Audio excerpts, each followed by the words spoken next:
ఒకసారి మహావిష్ణువు శివుడి దర్శనం కోసం కైలాసం వెళ్తారు. శివ దర్శనం అయిన తరువాత శంఖచక్ర గదాయుధాలన్నీ పక్కన పెట్టి శివునితో కూర్చొని ముఖ్యమైన విషయాలు చర్చించుకుంటారు.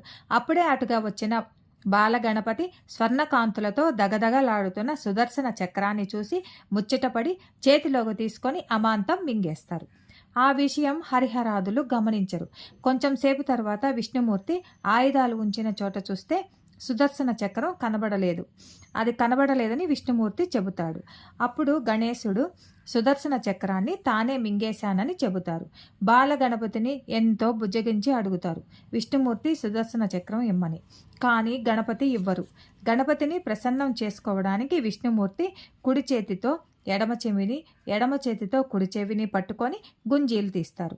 అలా విష్ణుమూర్తి చేయడం చూసిన గణపతి పొట్ట చేత పట్టుకొని పగలబడి నవ్వుతారు. బాలగణపతి విపరీతంగా నవ్వడం వలన సుదర్శన చక్రం నోట్లో నుంచి బయటకు వచ్చేస్తుంది. విష్ణుమూర్తి సుదర్శన చక్రాన్ని తీసుకొని వైకుంఠం వెళ్తారు.